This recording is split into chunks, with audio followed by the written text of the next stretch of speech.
많이 살면서 힘이 빠질 때가 있는데 언제 힘이 빠질까요? 많은 노력을 했음에도 불구하고 그 노력이 부질없다고 느낄 때 힘이 빠진다고 합니다. 또 과도한 일로 인해서 신체 정신적 에너지가 고갈되어졌을 때 힘이 빠진다고 합니다. 이를 우리는 번아웃 증후군이다 이렇게 부르기도 하죠. 그리고 미래에 대한 불안, 그리고 그 불안에 대한 통제력을 상실했을 때 우리는 힘이 빠진다고 합니다. 그리고 믿었던 사람에 대해서 그 사람에게서 배신감을 느끼거나 또는 불필요한 감정의 소모가 많을 때 사람들은 힘이 빠진다고 합니다. 우리는 가끔 왜 나는 이렇게 열심히 사는데도 불구하고서 내 곳간이 비어있는 듯한 느낌일까라고 하는 생각으로 힘이 빠질 때가 있습니다. 그런데 이 곳간이라고 하는 것은 성경에서 꼭 물질의 곳간만을 말하지는 않습니다. 사람과 사람 사이의 관계로 인한 행복의 곳간도 중요하죠.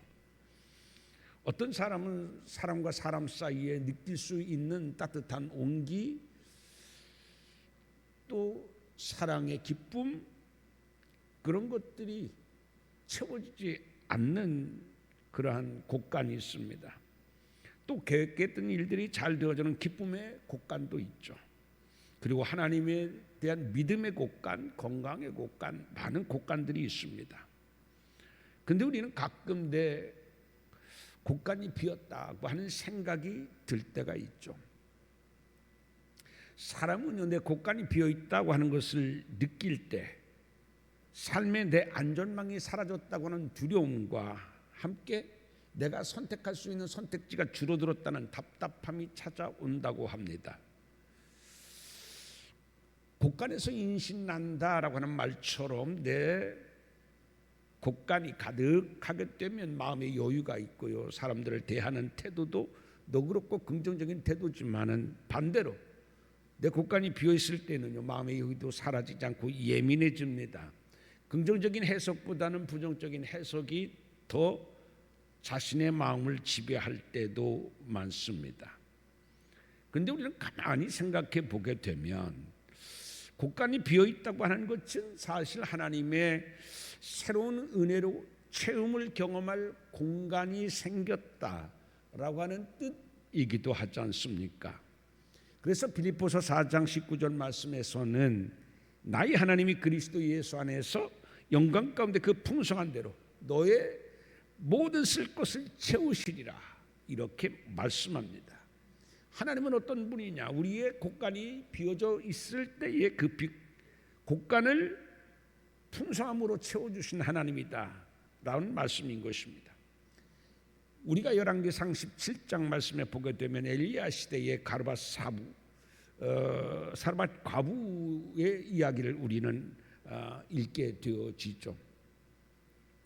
사르밧 과부는 조금 남은 가루와 기름이 있을 뿐 그의 곳간은 텅텅 비어 있었습니다. 그런데 하나님께서는 이 비어있는 사르밧 과부의 곳간을 어떻게 하셨습니까? 하나님께서는요, 그녀의 마지막 남아있는 조금의 한 움큼의 가루와 그 조금의 기름이 마르지 않게 하여 주셔서 그의 빈 곳간을 하나님께서는 넘치도록 채워 주셨던 것입니다. 여러분, 우리가 내 곳간이 비었을 때 꼭 기억해야 할 것은 뭐냐면요, 이 곳간이 비어있고 이 결핍, 이 부족으로 그냥 끝나는 것이 아니에요. 세상 사람들은 내 곳간이 비어있구나라고 끝나지만 우리 그리스도인들에게는 뭐냐면요, 이 부족, 결핍의 고통은 내 기도의 영감을 깨우는 하나님의 신호일 수 있다라고 여러분 생각하시길 바랍니다. 그래서 우리는 어떻게 내가 곳간이 비어있을 때 더 하나님 앞에 간절한 마음으로 기도하게 되어지고요, 영적으로 그럼을 통해서 더욱더 우리를 강하게 만드는 과정으로 삼을 수가 있게 되어지는 것이죠. 내 곳간이 비었을 때 하나님께 기도함을 통하여서 그때 우리는 살아계신 하나님이 내 빈 곳간을 채우는 것을 경험함을 통하여서 우리는 더욱더 영적으로 성장하고 강하게 되어지는 것입니다. 하나님은 우리에게 말씀합니다. 너의 빈 곳간은 내가 채운다.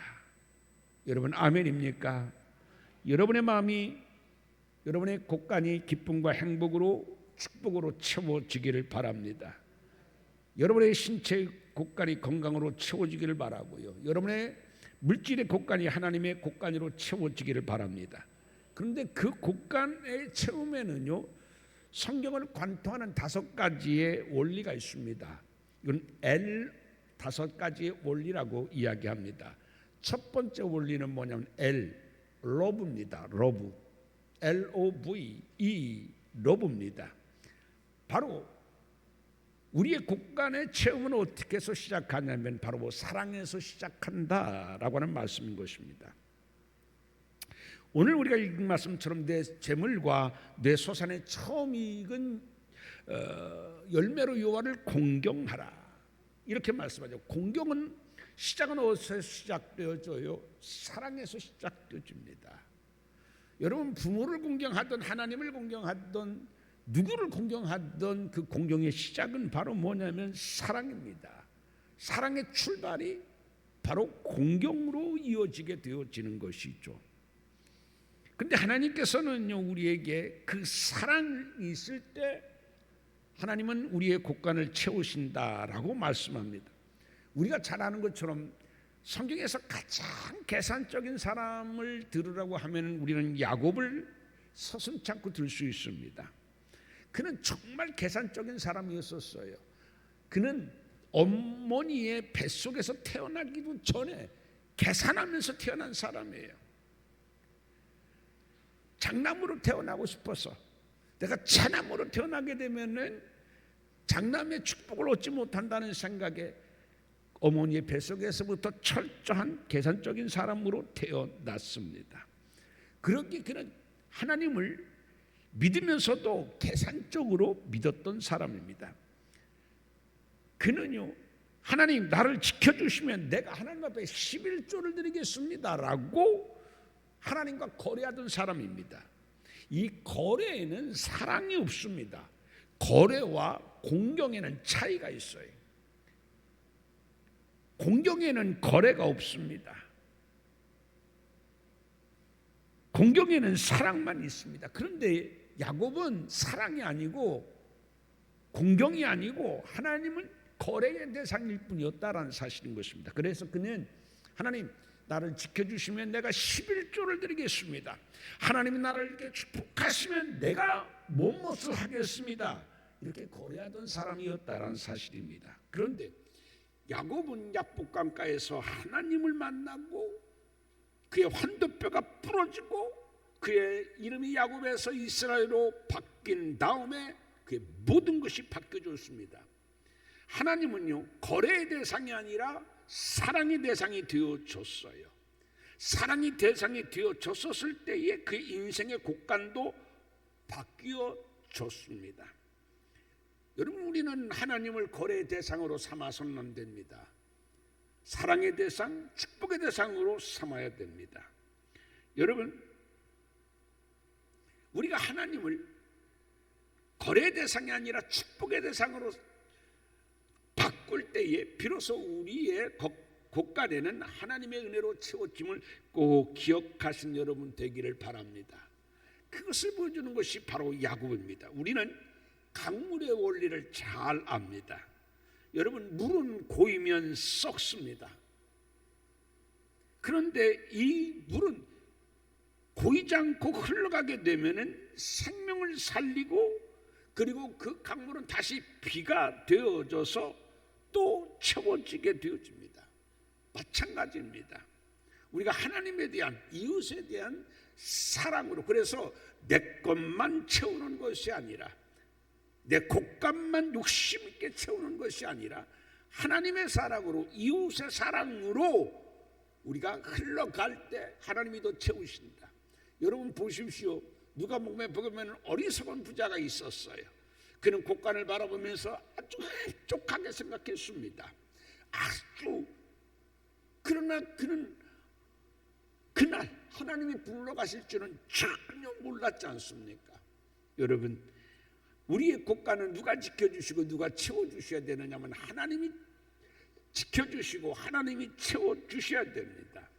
여러분, 하나님을 사랑하고 그래서 이웃, 하나님의 말씀대로 이웃도 사랑하여서 우리의 물질이 하나님과 이웃을 향하여서 갈 때 하나님이 더 크게 채우시는 그러한 놀라운 축복이 경험되기를 주님의 이름으로 축원드립니다. 두 번째 L의 원리는 뭐냐면 바로 레이버입니다. LABOR, 수고라고 하죠. 수고의 원리.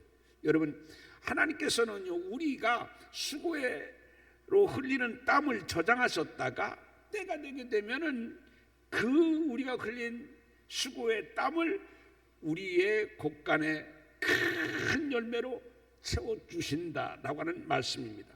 룻기 2장에 보게 되면 우리는 가난한 룻을 볼 수 있습니다. 가난한 룻은 시어머니를 모시고서요 생계를 위하여서 근근히 이삭을 주면서 하루하루 살았었습니다.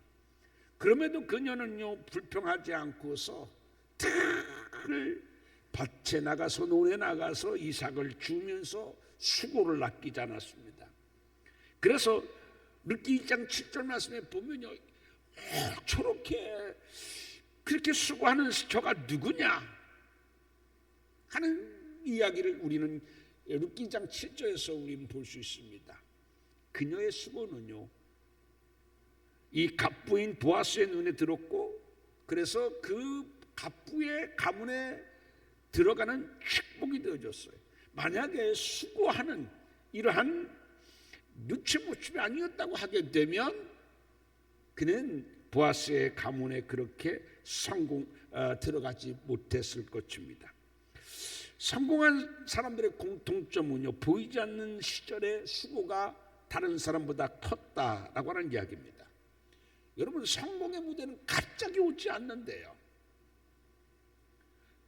여러분, 어떤 기업의 무대든지 또는 뭐 연예인들이라든지 그 성공한 사람들은요, 과학자들이든지 보게 되면 그들의 성공의 무대는 갑자기 오지 않습니다.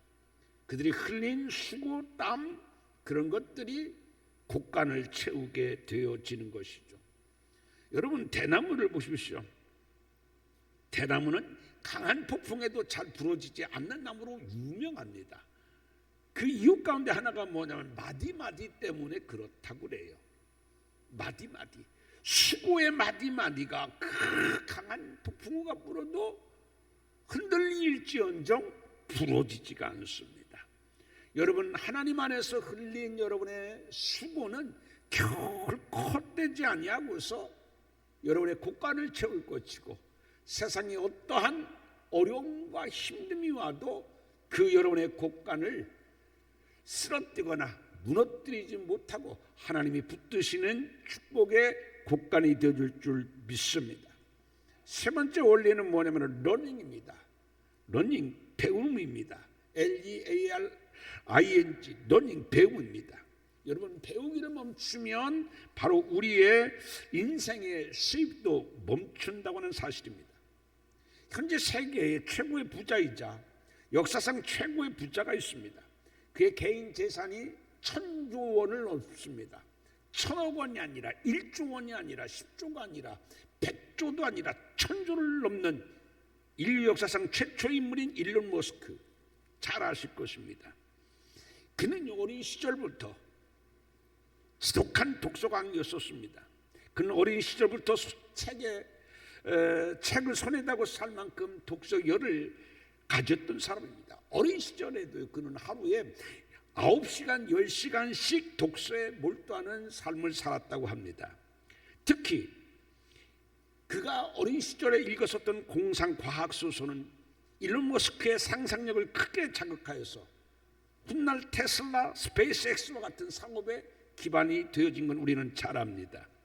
그는 학교에서 금융이나 컴퓨터 공학을 전공하지도 않았지만은 세계 최고의 기술회사, 투자회사인 페이팔을 창업했죠. 학교에서 그는 우주공학을 공부하지도 않았지만 전 세계 우주 상공 산업에서 획을 그은 스페이스 X를 창업하기도 하였습니다. 학교에서 그는 자동차를 공부하지 않았지만 세계에서 가장 잘 나가는 전기차 기업인 테슬라를 이끌고 있습니다. 학교에서 그는 인공지능을 배우지 않았지만 현재 세계에서 가장 주목받는 인공지능 회사인 오픈 AI를 창업했습니다. 이 모든 것을 그는 누구에게 배운 게 아닙니다. 혼자 독학으로 배웠다고 합니다. 여러분, 배움이 있는 곳에 우리의 곳간이 채워지는 겁니다. 배움의 능력은 이처럼 엄청납니다. 그러기에 솔로몬도 뭐를 구했습니까? 솔로몬도 부장수를 구하지 않았습니다. 배우는 지혜를 구했던 것입니다. 여러분 보십시오. 예전의 지도로는 이제 새로운 길이 막 생겨진 곳에는 지형을 탐색할 수 없고 올바로 우리를 안내할 수 없습니다. 내비게이션도 어떻게 해요? 계속 업그레이드 해야지만이 되어지죠. 우리의 인생도 마찬가지입니다. 우리의 인생도 배움이 멈출 때에 우리의 인생의 곳간도 바로 멈춰지게 됩니다. 우리가 배움이 멈춰지지 아니할 때에 우리의 곳간도 계속 채워지는 것을 기억하시길 바랍니다.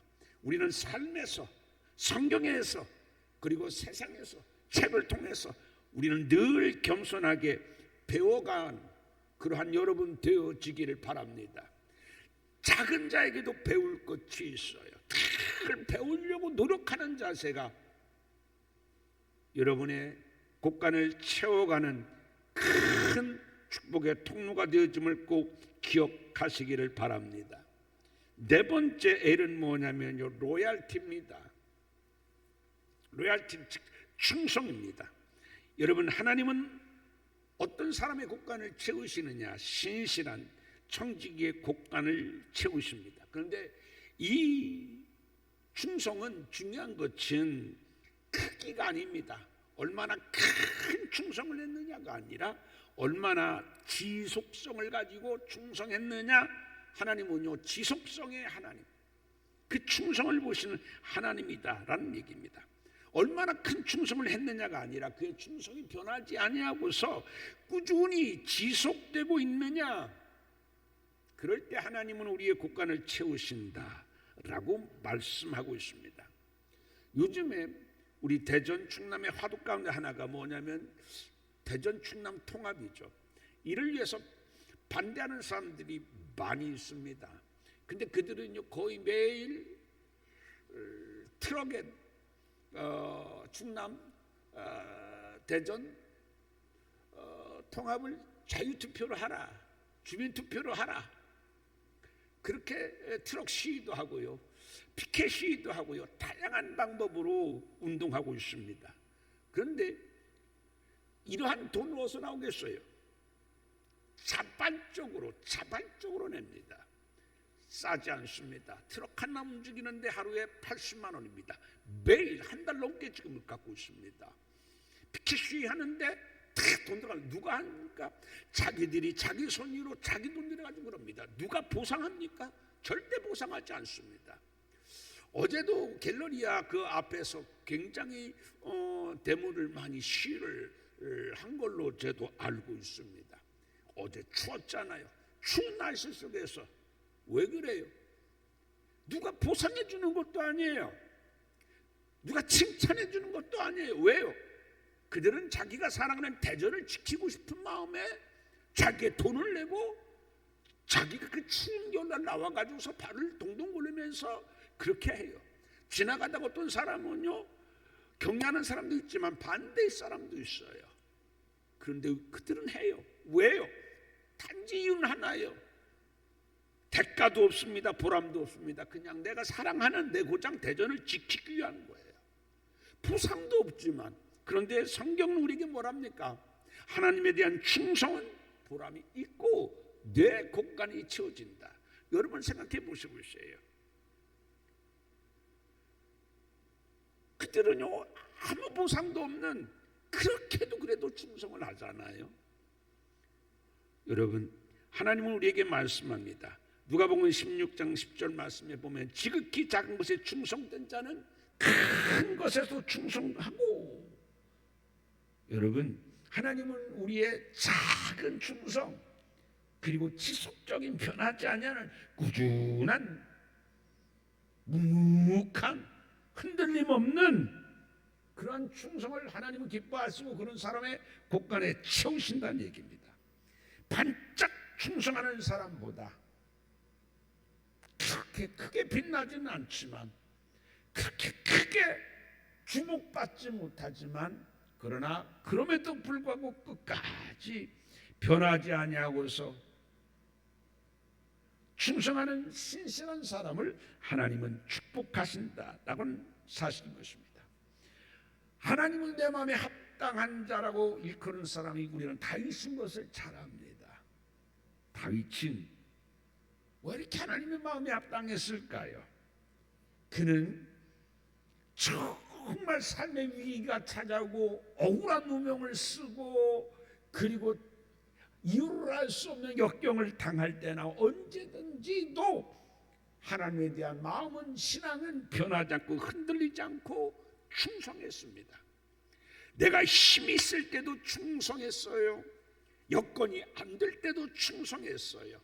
언제 어디서든지 늘 변함없던 사람이 바로 뭐냐면은 다윗입니다. 여러분, 충성이 한문으로 어떻게 돼요? 가운데 중자에다 마음 심자잖아요. 여러분, 다윗이 그랬어요. 그는 어려울 때나 그렇지 않을 때나 힘들 때나 평안할 때나 변하지 않았습니다. 그래서 하나님께서는 사람은 외모를 보거니와 하나님은 여호와는 중심을 보느니라, 이렇게 말씀하셨어요. 무슨 중심입니까? 그가 얼마나 하나님을 향한 그 중심의 마음이 변하지 않는가. 다윗은 변하지 않는 충성의 사람이었습니다. 그래서 하나님은 어떻게 했어요? 그 다윗의 충성을 보시고서 하나님께서는요, 다윗의 곳간을 활짝 여시고 다윗의 곳간을 채워주셨어요. 다윗의 곳간만이 아니라 그의 아들 솔로몬의 곳간을 얼마나 더 채워주셨고요, 내가 다윗의 그 나라를 굳건히 영원히 붙들어 주시겠다, 하나님께서는 그렇게 축복해 주셨습니다. 여러분, 하나님을 향한 충성으로 여러분의 곳간이 채워지기를 바랍니다. 사람들은 하나님께 충성하면요, 오히려 내 곳간이 마이너스가 될 것 같다고 생각합니다. 그러나 성경의 원리는 그렇게 우리에게 말씀하지 않습니다. 충성할 때 채워지느니라. 다섯 번째 원리는 내 것입니다. 유산이죠. 이 내 것이, 이 유산의 원리는 내가 살아있을 때보다도 내가 떠난 뒤에 열리는 축복의 곳간입니다. 여러분, 창세기 12장에서 시작된 아브라함의 개인적 신앙은 그 아들 이삭, 그리고 손자 야곱, 그리고 그 다음 세대의 이스라엘 민족으로 이어지는 언약의 유산이 되어졌죠. 아브라함 그 신앙은 자기만 축복의 조상이 되어진 것이 아니라 그 아들 이삭, 그리고 그 손자 야곱, 그리고 그 다음 세대 이스라엘까지 곳간이 채워지는 그러한 축복이 되어졌다는 얘기입니다. 에레미야 35장에 보게 되면 요나답이라고 하는 사람이 나옵니다. 그는 정말 평범한 사람입니다. 성경에 특별히 기록되어질 만한 큰 업적이나 뭘 남긴 것도 다른 사람에 비해서 그렇게 많지 않습니다. 그럼에도 불구하고서 이 에레미야 35장은 요나답에 대해서 주목하고 있습니다. 왜요? 그는 자녀들에게 삶의 규례를, 삶의 유산을 남긴 사람이었기 때문입니다. 그가 그의 자녀들에게 남긴 삶의 규례는 포도주를 마시지 말라는 것이었습니다. 이것은 꼭 포도주를 마시지 말라는 것뿐만 아니라 이것은 상징하는 것이 크죠. 뭐예요? 가나안 문화로부터 나는 신앙이다라는 그런 자신을 구별하기 위한 상징, 삶의 방식이었던 겁니다. 그래서 가난한 사람들의 삶의 방식을 따르지 말고 믿음의 사람의 삶의 방식을 내가 따르며 살겠다라는 결단이 보여준 것이 뭐였냐면 바로 포도주를 마시지 않는 것이었습니다. 이 신앙의 정체성, 삶의 방식을 흐트러지지 않고 네가 지켜라. 이것이 요나답이 그의 자손들에게 남긴 유산이었던 것입니다. 그리고 그 후 250년이 지나서 에레미야 선지자는 그 요나답의 후손들이 바로 레갑 사람들이죠. 250년이 지난 뒤에 그 요나답의 후손이 레갑 사람들을 불러 이 포도주를 마시게 했습니다. 그때 이 레갑 사람들의 대답은 뭐였었느냐면 자신들의 250년 그 먼저 살았던 요나답의 신앙의 유산을 그때까지도 그들은 흐트러지지 아니하고 지켰습니다. 그래서 이 레갑 사람들을 성전으로 불러서 포도주를 마시게 했었을 때에 레갑 사람들은 뭐라고 대답했냐면 우리는 포도주를 마시지 아니하겠노라, 이렇게 대답했습니다. 선조 요나답이 남겨준 신앙의 유산을 수백 년이 지나도 변하지 않고 지켰던 것입니다. 그래서 에레미야 35장 14절에서 19절 말씀에 보게 되면 하나님은요 요나답의 명령을 지켰으나 내 말은 너희가 듣지 아니했다, 이렇게 이스라엘을 책망하셨습니다. 무슨 말입니까? 이스라엘 중에서 이 신앙의 정체성을 가지고 신앙의 방식대로 산 사람은 요나답의 후손들인 레갑 사람 외에는 없었다.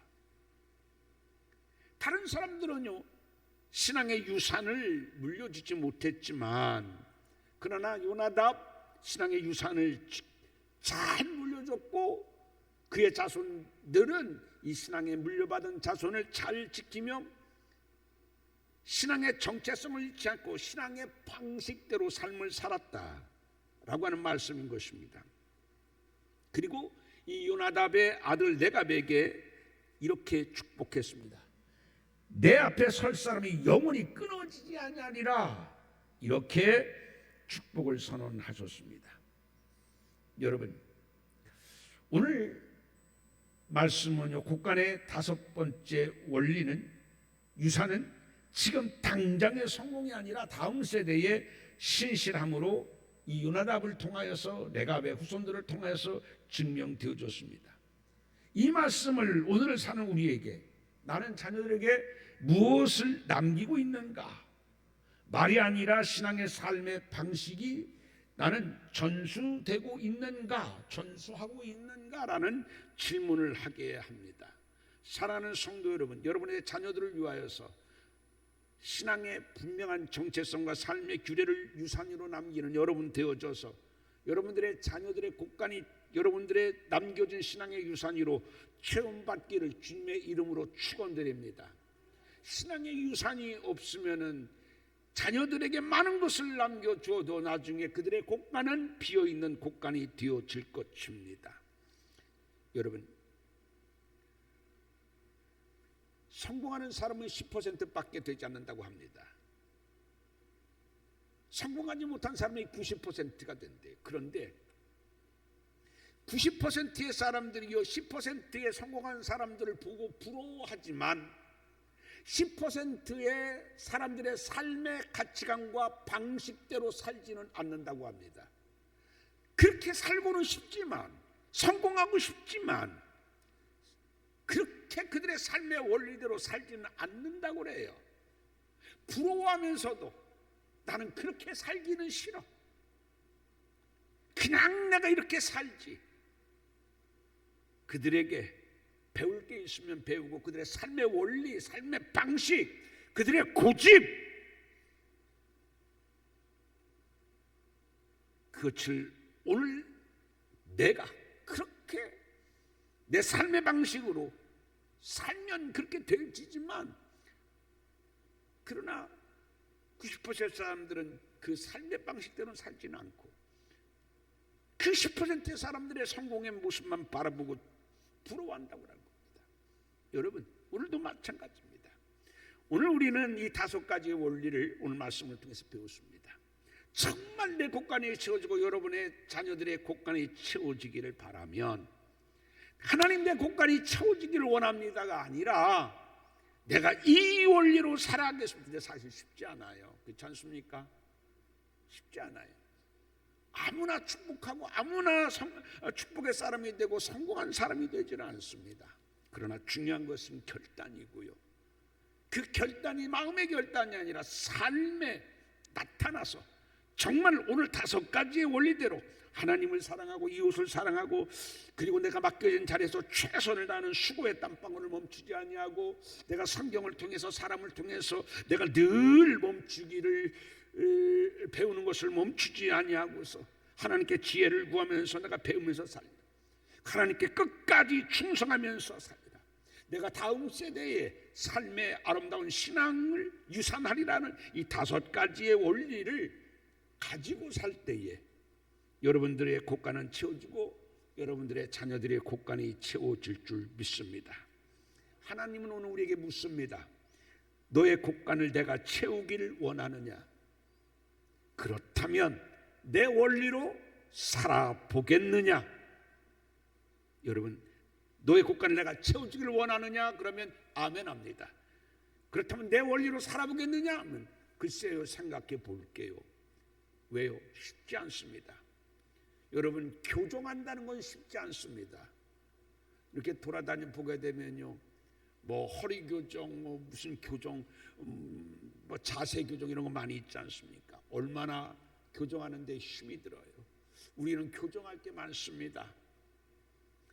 신앙의 원리대로 살아보겠느냐?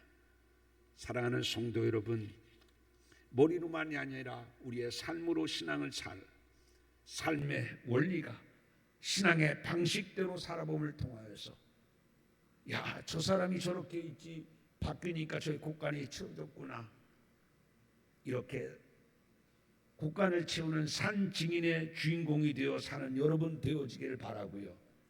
그래서 많은 사람들이 여러분의 그런 삶을 보고서 정말 성경의 원리대로 사는 것이 은혜고 축복이구나, 성경은 진리구나 증명해 갈 수 있는 우리 모두가 되어지기를 주님의 이름으로 축원드립니다.